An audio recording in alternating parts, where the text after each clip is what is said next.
Hi friends, आज हम लोग एक्सप्लेनर में बात करने वाले हैं व्हाट इज कार्टेलाइजेशन। कार्टेल करके एक वर्ड होता है।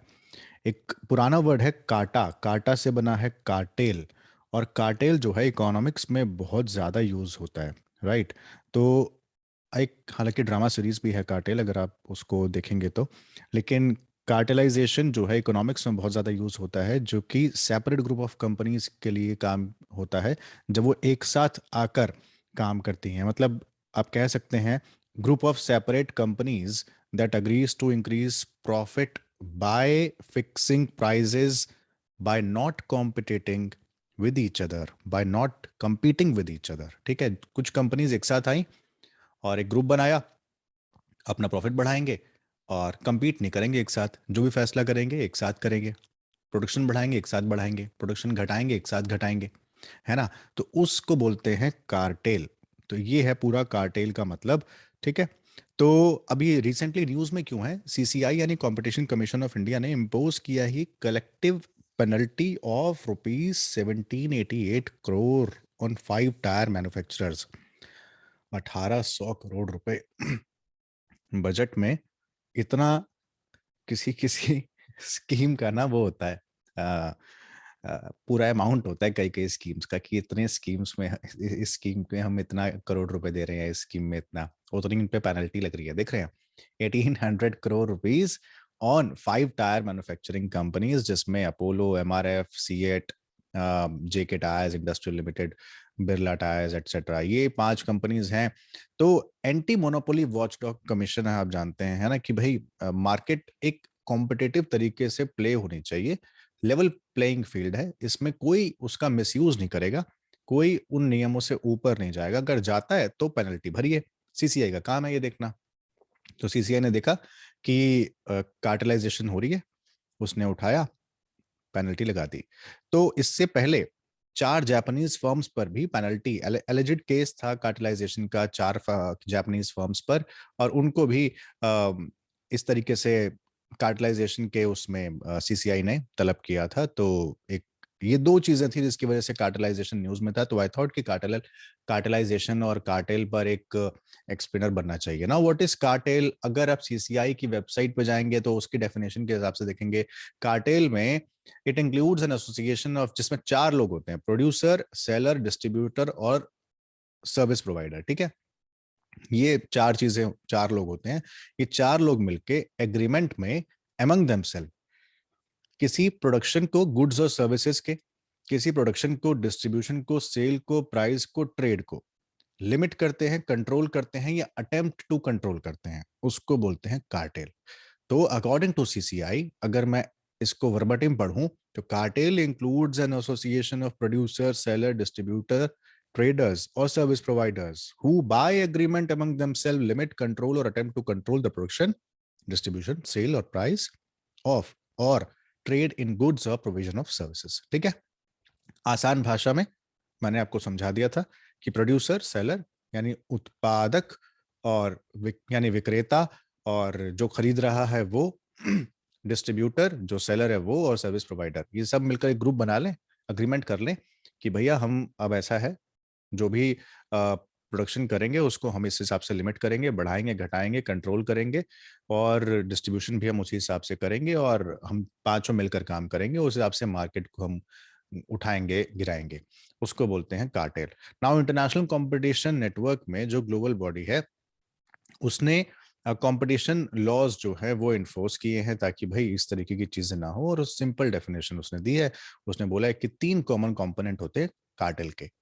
एक होता है agreement between competitors, to restrict competitors. ठीक है, यानी एक एग्रीमेंट होगा कॉम्पिटिटर्स के, मतलब आपस में एक कंपोनेंट है कि कॉम्पिटिटर्स के आपस में एक कार्टेल होगा। और क्यों होगा? रिस्ट्रिक्ट कंपटीशन करने के लिए। आपके मन में सवाल उठ सकता है कि ये तो मोनोपोली और ओलिगोपोली जैसा है, लेकिन उससे अलग है। मोनोपोली में क्या होता है कि भाई एक ही आदमी होता है। जैसे टेलीकॉम कंपनी में है X Y Z company, X Y Z limited company, ठीक है, उसी का पूरा मोनोपोली है। तो वो हो गई मोनोपोली की, उसके अलावा कोई और है ही नहीं। मतलब एक छत्र राज उसी का है। ओलिगोपोली क्या होती है कि मार्केट जो डोमिनेट होगा वो स्मॉल नंबर ऑफ फर्म्स, कुछ फर्म्स एक साथ आई है, वो अब एक नहीं है, और बहुत सारी टेलीकॉम कंपनीज हैं, तो वो ओलिगोपोली हो गई और वही डोमिनेट कर रही हैं। लेट्स से कि 4 या 5 ही कंपनीज हैं, उससे ज्यादा है नहीं, तो वही डोमिनेट कर रही है। That is known as oligopoly, जो कि मोनोपोली से थोड़ी सी बड़ी चीज है इन टर्म्स ऑफ नंबर्स। उससे बड़ी चीज हो जाती है कार्टेल। कार्टेल क्या है? पूरा का पूरा ग्रुप है सप्लायर्स का, वो ट्राई टू एक्ट जैसे कि उनकी मोनोपोली है, समझे? तो वो होता है कार्टेल। पहले एक आदमी यानी मोनोपोली, कुछ फर्म्स मिली तो ओलिगोपोली, और वो कुछ फर्म्स मिलकर एक अग्रीमेंट कर ले कि हम आपस में अब कंपटीशन नहीं करेंगे, बल्कि मार्केट किस हिसाब से तय होगा ये हम लोग मिलकर तय करेंगे, और उसके लिए हम लोग एक एग्रीमेंट करेंगे। उसको बोलते हैं कार्टेल। ओलिगोपोली में आपस में कंपटीशन भी हो सकता है और एक साथ मार्केट मतलब अग्रीमेंट नहीं होता है। अग्रीमेंट जब हो जाता है तो उसको बोलते हैं cartel.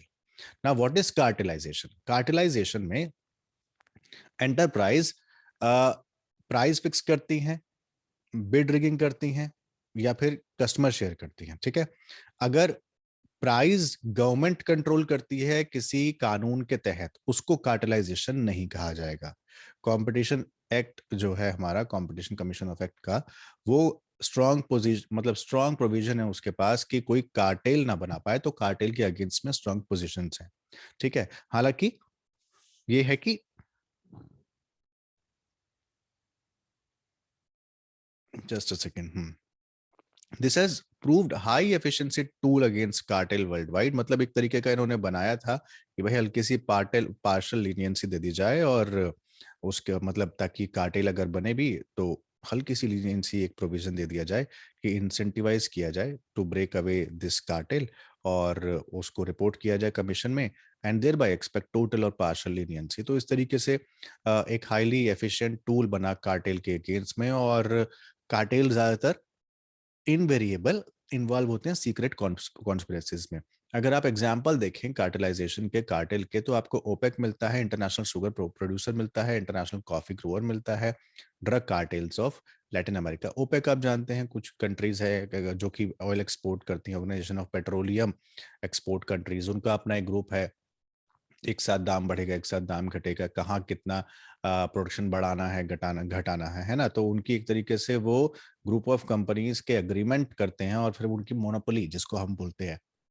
But monopoly is not right word for the cartelization, but हाँ ये कह सकते हैं कि they act as they act as if they are a monopoly, है ना? तो ये होता है। ना हाउ डू दे वर्क? 4 चीजें हैं जिस तरीके से काम करती है। Price fixing, output restriction, market allocation and bid rigging.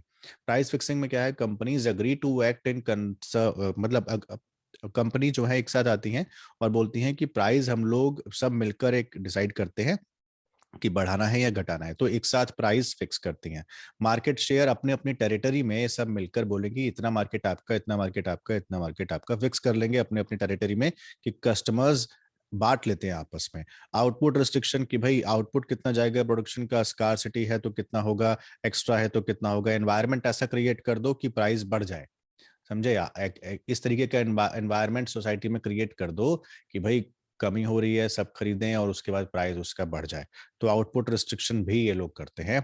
और बिड रिगिंग मतलब इस तरीके से कोल्यूसिव टेंडरिंग ये लोग करते हैं कि कंपटीशन जो फर्म्स हैं वो बिड जो है सेम प्राइस पे ये लोग करेंगे, तो उससे क्या होगा कि इन्हीं की जीत भी होती है, इन्हीं का सब कुछ होता है। तो that's why they work like they are Baahubali of this पूरा का पूरा बिजनेस। तो they act as if they are monopoly, and they fix price, they restrict output, they themselves allocate their market, and they bid rig। ठीक है? in some participant in hardcore cartel agrees to insulate themselves। ठीक है? तो ये है पूरा का पूरा कार्टेलाइजेशन। ये हर्ट कैसे करता है कार्टेल, है ना? इसके नेगेटिव इफेक्ट क्या क्या है देखिए। प्राइस हाई हो जाएगा, ट्रांसपेरेंसी नहीं है, एंटी कॉम्पिटिटिव है, रिस्ट्रिक्ट कर देता सप्लाई को, कार्विंग ऑफ मार्केट है, ये तमाम चीजें इसमें आती हैं। मतलब डायरेक्टली कंज्यूमर को हर्ट नहीं कर रहा है, लेकिन इनडायरेक्टली अंडरमाइन कर रहा है ओवरऑल इकोनॉमिक एफिशिएंसी और इनोवेशन को। एक जो अगर कार्टेल सक्सेसफुल होता है तो प्राइस बढ़ा देता है कंपटीशन लेवल से, और आउटपुट उसका रिड्यूस कर देता है। ठीक है? तो कंज्यूमर या तो चूज कर सकता है भाई कि वो हायर प्राइस ना दे, है ना, जितने भी कार्टेल है, या फिर प्रोडक्ट ना खरीदे। इस तरीके से ये जो है ना कार्टेल प्राइस बढ़ा के आउटपुट कम करके, यानी पूरा का पूरा कंट्रोल हो जाता है इसका। तो इस तरीके से ये मार्केट को हर्ट करता है, और आपकी मार्केट में चीज़ें, प्रोडक्शन कम होगा, मतलब सप्लाई कम होगी, डिमांड ज़्यादा है तो प्राइस ऑटोमेटिकली उसका हाई हो जाएगा। तो that is how this this hurt to overall economic efficiency and innovations. क्या कोई प्रोविजन है कंपटीशन एक्ट में मोनोपोलिस्टिक प्राइसेस के अगेंस्ट में? तो हाँ, प्रोविजंस हैं डायरेक्टली और इनडायरेक्टली। अगर आप अनफेयर और डिस्क्रिमिनेटरी प्राइस जो है वो गुड्स और सर्विसेज के परचेज के लिए करते हैं, तो बिल्कुल उसके लिए कॉम्पिटिटिव एक्ट में प्रोविजन किया गया है। और अगर ये पता लगता है कि नॉर्मल सप्लाई से आप जानबूझकर उस सप्लाई को कम कर रहे हैं, तो फिर कंपटीशन कमीशन बीच में आता है और वो पेनल्टी लगाता है। तो पेनल्टी क्या है कार्टेलाइजेशन की? 2012 में more than 60 billion fine on 10 cement firms for engaging in cartel। सब मिलके मार्केट को बना रहे थे। 2016 में 67 billion penalty on imposed on 11 companies. ना, और 2017 में ये सेम केस में है, ठीक है। 2017 में सीसीआई ने हरियाणा में देखा, हरियाणा गवर्नमेंट टेंडर में और कार्टेलाइजेशन को देखा गया और कंपनीज को 2 बिलियन फाइन किया गया। तो 2 बिलियन रुपए, 67 बिलियन रुपए, 60 बिलियन रुपए, मतलब सीधा अमाउंट है ना, कितना ज्यादा है। तो ये कार्टेलाइजेशन का इस तरीके से जब पता लगता है तो सीसीआई उनको वो भी करता है, फाइन भी करता है। तो कंपटीशन कमीशन एक्ट पेनल्टी लगाता है। पेनल्टी कैसे लगाता है? ईच मेंबर, जितने भी कार्टेल में इम्प्रूव मतलब इन्वॉल्व हैं, which is up to 3 times of its profit each year, जितना आपने प्रॉफिट कमाया है उसका 3 गुना of anti-competitive behavior, और 10% of turnover for each year of its continuance, whichever is higher। या तो 3 times प्रॉफिट या फिर आपके टर्नओवर का 10%, जो भी ज्यादा होगा वो कार्टेल जो है ले लेता है, ठीक है। तो this is how penalty works. However, in case of leniency petition, CCI can waive penalty depending upon the timing and usefulness, ठीक है। Now let's see how might cartel be worse than monopolies। Monopoly तो हमको पता है एक छत्र राज एक company का है, लेकिन कार्टेल कैसे हो सकता है? सी, मोनोपोलीज इंडिविजुअल कस्टमर कंज्यूमर के लिए और सोसाइटी के लिए बैड है, ये हम लोग जानते हैं, क्योंकि मोनोपोलिस्टिक कंप्लीटली डोमिनेट करता है कंसर्न मार्केट को, है ना। तो उसके डोमिनेंस में मतलब हायर चार्ज देना, प्राइस वारंटी एटसेट्रा एटसेट्रा, ये पूरा का पूरा एक कंपनी अगर ऐसा कर रही है, अगर वो खराब है, तो सोचिए अगर आपके पास 4 या 5 प्रोवाइडर्स हैं और वो सब मिलकर ऐसा कर रहे हैं, तो वो कितना खराब हो सकता है ना। तो यही है कि अगर पूरा का पूरा डोमिनेंस 4-6 लोगों के हाथ में और वो भी अग्रीमेंट करके आता है, तो कंपटीशन मार्केट में रह कहाँ गया। तो फिर जितना भी आप मार्केट को डिस्ट्रॉय करेंगे, अगर कोई नया प्रोवाइडर आता है या तो आप उसको कार्टेल में मिलाने की कोशिश करेंगे, अगर वो नहीं मान रहा है तो आप प्राइस मतलब इस तरीके से कर देंगे कोई और एग्जिस्ट ही नहीं कर पाएगा। जैसे ओपेक है, ओपेक में पूरे दुनिया भर के देश एकदम शामिल है जो जो एक्सपोर्ट करते हैं पेट्रोलियम को, जो नहीं है वो एग्जिस्ट नहीं कर पाते हैं। कोशिश की जाती है कि उनके थ्रू उसका प्राइस मैच ना कर पाए, या फिर अपने प्रोडक्शन हाई कर दो या फिर अपने प्राइस गिरा दो या अपना प्राइस हाई कर दो। कुछ ऐसा करो कि अगर कोई और उस पूरा आपके ग्रुप से बाहर है तो वो एग्जिस्ट ना कर पाए। तो इस तरीके से ये कंपनीज काम करती हैं, and it might be worse than monopolies, क्योंकि मोनोपोलीज में एक आदमी का है, अगर कोई दूसरा आ रहा है तो आपस में then it will be a oligopoly, और वो कंपटीशन आपस में होने लगेगा जिसका फायदा कंज्यूमर्स को मिलने लगता है। लेकिन कार्टेल में ऐसा नहीं होता है। Now how to spread cartelization? See, detect करना ही आसान नहीं है, आइडेंटिफाई आप कर पाए ये बड़ा मुश्किल है, बिकॉज बहुत ही ट्रांसपेरेंसी कार्टेलाइजेशन में होती नहीं है। आपको पता नहीं लगेगा ये अंदर अंदर चीजें काम करती हैं। ये बस एक होता है कि कहीं से न्यूज मिली सीसीआई को, उसने काम करना स्टार्ट किया, इन्वेस्टिगेशन होता है चोरी छुपे। इट्स लाइक अ क्या इसको टर्म में बोलूं, स्टिंग, है ना। तो उसमें अगर पकड़ा जाते हैं तो पकड़ा जाते हैं, इस तरीके से होता है। तो expert offer suggest that a strong deterrence to those cartels that are found guilty of being बाकी सारी वही है, मॉनेटरी उस पे पेनल्टी लगाई है ना।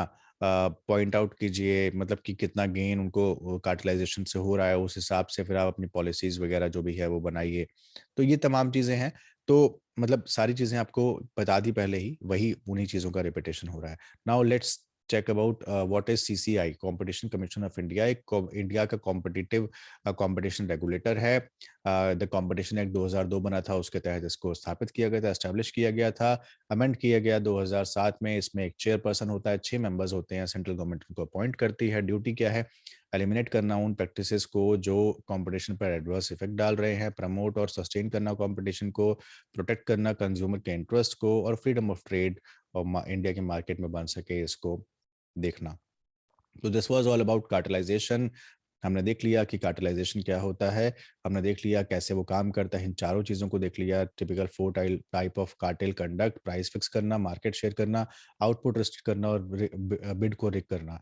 ठीक है, इसके अलावा हमने देख लिया कि कैसे ये मोनोपोलिस्टिक प्राइसेस के मतलब अगेंस्ट होता है, क्या-क्या पेनल्टी उन पे लगाई जा सकती हैं, मोनोपोली से ज़्यादा वर्स कैसे हो सकता है, स्प्रेड को स्टॉप कैसे किया जाए, कार्टेल क्या होता है, ओलिगोपोली और कार्टेल में क्या अंतर है और मोनोपोली में क्या अंतर है, ये देख लिया। और अभी रिसेंट की जो न्यूज़ थी वो देख ली। So this was all about cartelisation. अपना बहुत ध्यान रखिए। अगर चैनल सब्सक्राइब नहीं किया तो प्लीज़ सब्सक्राइब ज़रूर करें। Thank you so much.